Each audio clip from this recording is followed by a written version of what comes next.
All right, so we're going to be talking about Ready Player One. We saw it last night, opening night. We were very excited for this movie, but apparently our excitement was misplaced because the movie was an abomination. So we're like, okay, are we going to see it tonight? We don't know if we're going to see it tonight. And then all of a sudden we're like, all right, it's getting close to 10 o'clock in the evening. We're gonna try and go see it. So we went and saw it. We saw it. We managed to go to Disney Springs. We go to the 10:15 movie. We see it in 3D. We're pretty excited because we're big fans of the book. I myself read the book. I got the audio book from Audible. yeah, from Audible, and I've listened to it twice since I purchased it. Driving back up and down the East Coast. I know my son here. He's listened to it. I don't know how many times have you listened to it. And so then I read the book. He read the book and he listened to it, so he's not that lazy.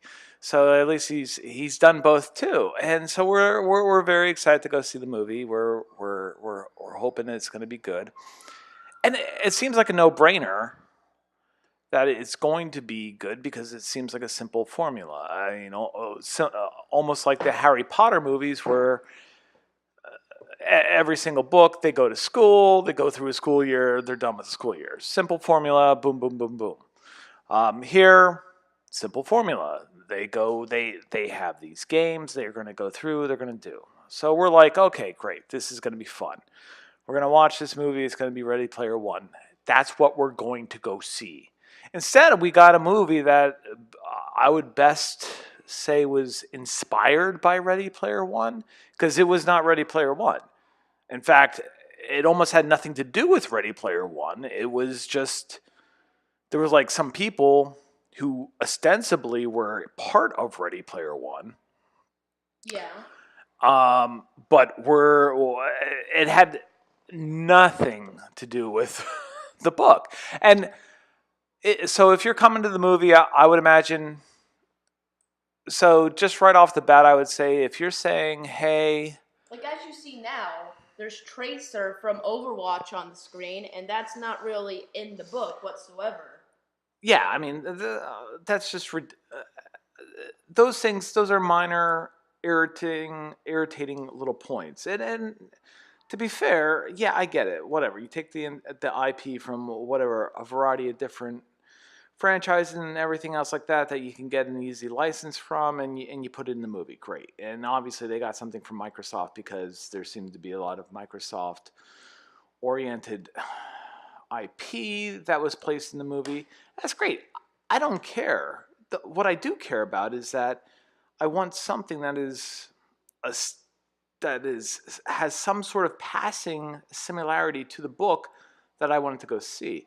Now, that being said, I would imagine if you had not read the book and you were coming to this blind or cold, you would probably go to the movie, see it, and maybe walk away saying, "Okay, well that was a okay movie. Maybe I'll give it a two and a half, 3 stars."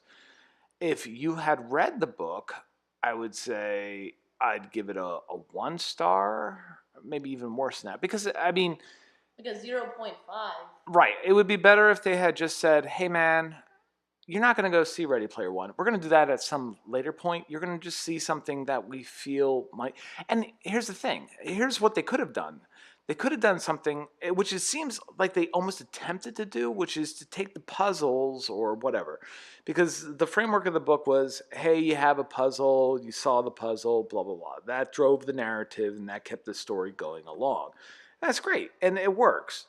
But the problem here is they could have taken that same framework, which is a simple formula, and they could have plugged in different puzzles, but they could have kept it within the same framework and kept the same story narratives going. Instead of that, They put in The Shining. they put in The Shining, which is fine. I mean, we all, well, I like The Shining, but the thing is, it's almost, it's such a peculiar movie to plug into this. It's bizarre. Plus, I had to note that there was very little genre music, or not genre music, but period piece music from the 80s that you would think would easily accompany most of these things.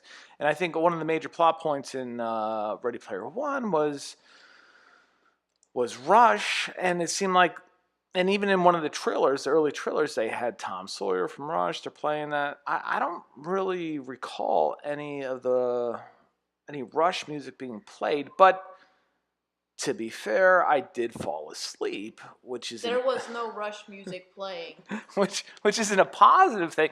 I fell asleep, I think, right before the Shining sequence. So I missed. I can talk to them about The Shining. I missed about. Here. I don't know how much I missed. So in the Shining aspect of it all, when the Shining things start, they go to these holiday labs, which are kind of like I guess a thing to get Holiday's like best friend into the entire picture. But in like really they like find the Shining movie, trying to find the other like thing. They walk into the Shining movie.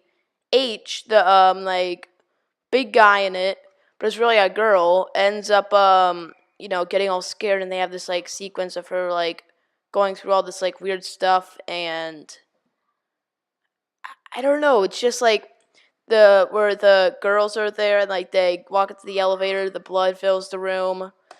But then they're dancing with zombies by the end of the scene, and it kind of is weird because like I don't think there's zombies in The Shining. If I think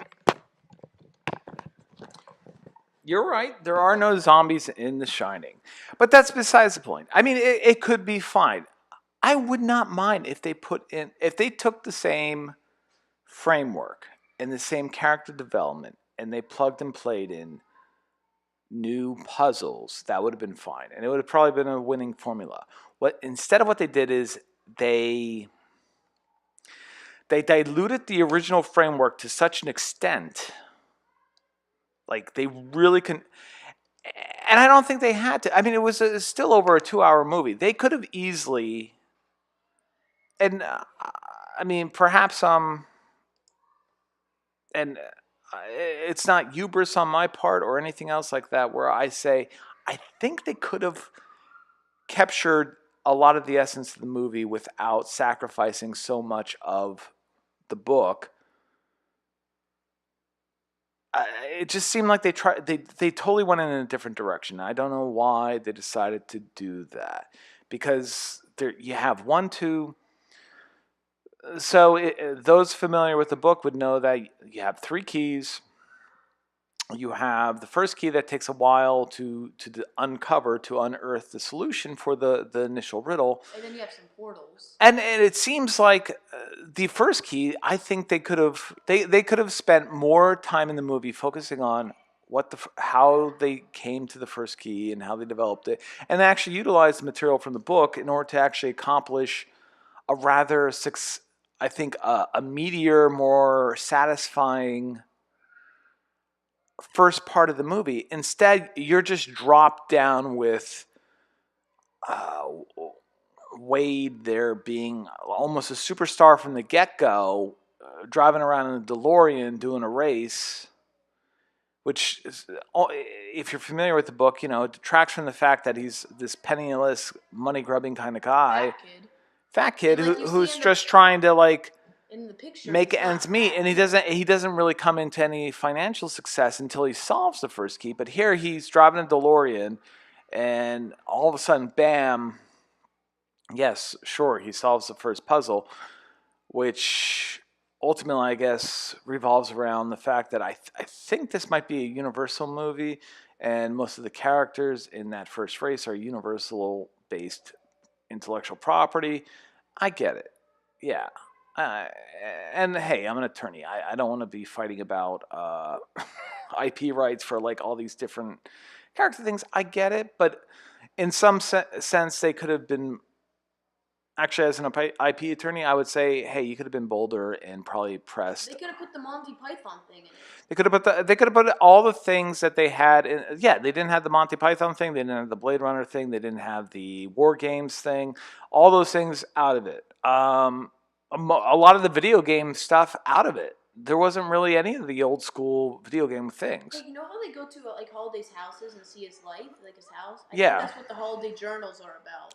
Well, the holiday journals are about that, but that was the closest approximation of it. But Yeah. I think, and even the way they did it detracted from the fact that when you do the holiday journals thing or when you go to the holidays homeworld in the Oasis in the book, it's a whole planet set up like his hometown.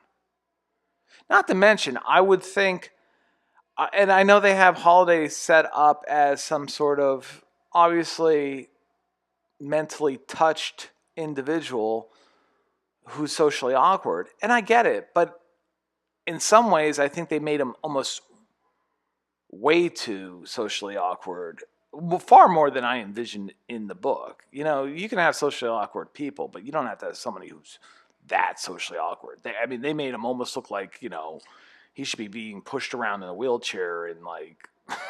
He looked like he was. It looks like he crippled. couldn't even buy groceries, for crying out loud. I mean, from the book, I did not get the image that this was a guy who couldn't buy groceries. I just got an image of a guy who might be a little difficult to work with, but wasn't that socially awkward. Who probably was difficult, but not that difficult. But again, obviously, whenever someone reads a book and someone actually sees someone else's vision of a book, it's going to be different. But here, I would say we have still to see some sort of filmmaking adaptation of this novel, because this has not occurred. I would think perhaps. And I'm reading a lot of reviews online, and I'm reading a lot of like various things, whatever. Regardless of anything, it's a fun read. It's a decent book. The movie, again, they should have better stated that it was inspired by, not actually a movie version of Ready Player One, because it is not a movie version of Ready Player One. And I would say, in the future, it would probably be best served if they would take this and make maybe a short little, maybe 3, 4, 5 episode miniseries that captures the book. And anyway, that's my review, and goodbye.